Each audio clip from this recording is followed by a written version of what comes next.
Please be seated.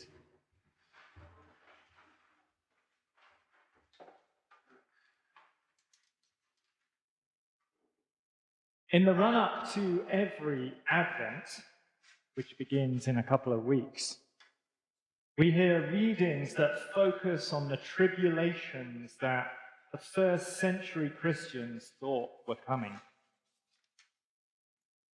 As the rector said, my name is Ben King. I am the church history professor at Seminary of the Southwest, from where I bring greetings. And as a history professor, sort of a hazard of the job that I tend to read these scriptures from a historical perspective. So I will try to explain why the earliest Christians thought the end times were near, even though, in fact, Christ's return still hasn't come. But I'm a preacher as well as a historian, and as a preacher, I'm struck that when we hear Jesus speak of things once held sacred being thrown down, when we hear of nation rising against nation, how similar that sounds to things today. Because a sermon isn't just a history lesson. A sermon must have some impact in our lives today. I'm going to try and do both things for you this morning, but first the history lesson. In the gospel we just heard, Luke writes about the last days, about what to expect before Jesus' second coming, using language that is obscure and frightening for his hearers. The last days are a theme found throughout the New Testament, most famously, of course, in the book of Revelation, as well as the newer parts of the Old Testament that were written during occupation by foreign powers. The name scholars give to this type of writing is apocalyptic, from the Greek word meaning to unveil or uncover. It's about uncovering who is really ruling this world. And who really rules, these scriptures tell us, is the God of Israel, and not the pretenders to God's throne, such as the Persian, or the Greek, or the Roman occupiers.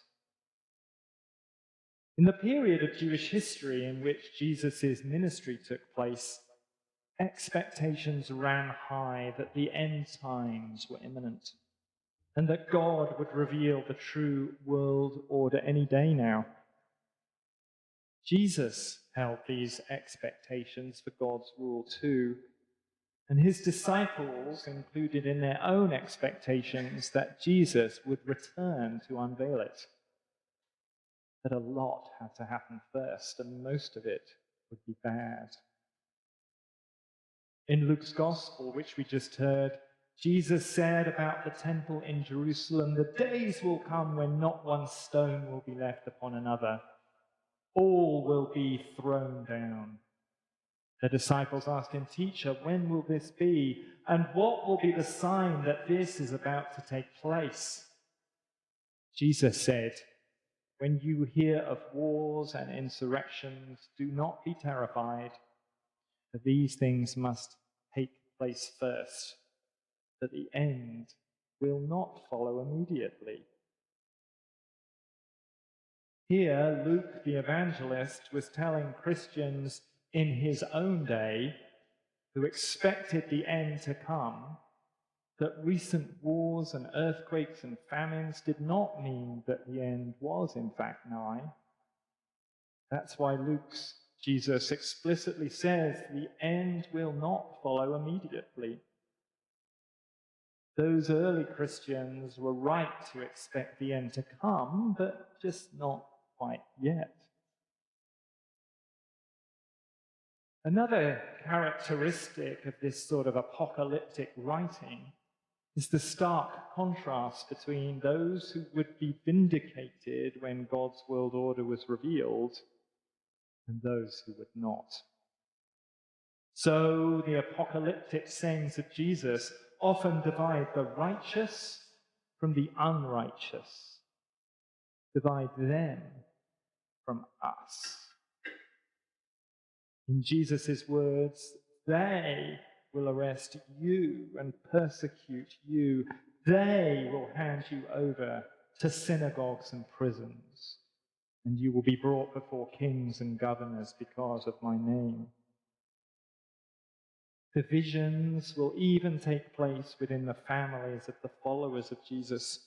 You will be betrayed even by parents and brothers, by relatives and friends, and they will put some of you to death, says Jesus. Such division is characteristic of the end times expectation. Naturally, folks wanted to be on the side of God when God's order was revealed.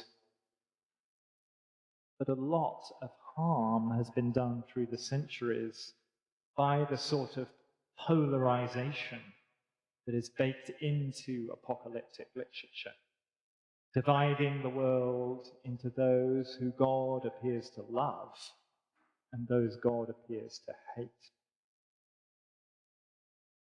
The them versus us aspect of apocalyptic made sense in the first century context of occupation by a foreign empire, when folks were desperate to be set free, to be vindicated by God, to be on the side of us and not of them. But the question is, does it still make sense for us today?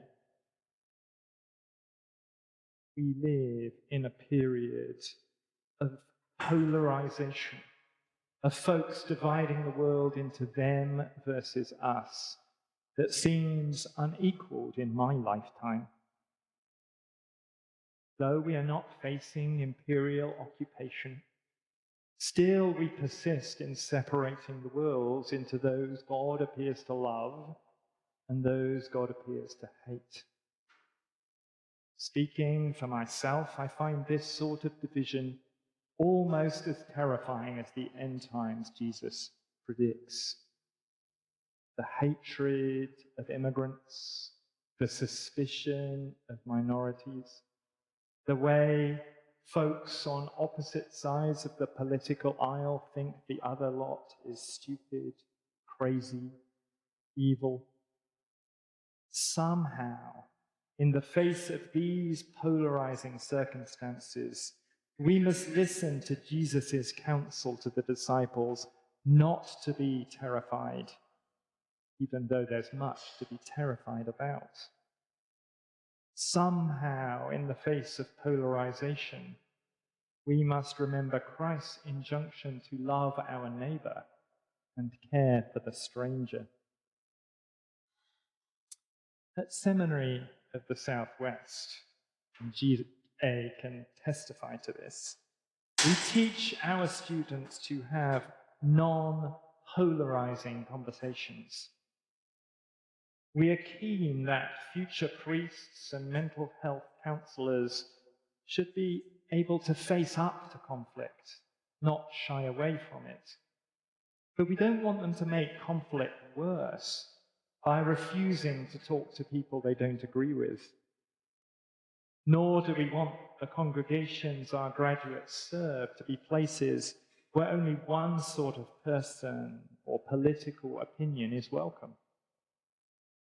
Instead, we teach how important it is that folks seek connection first and consensus only second.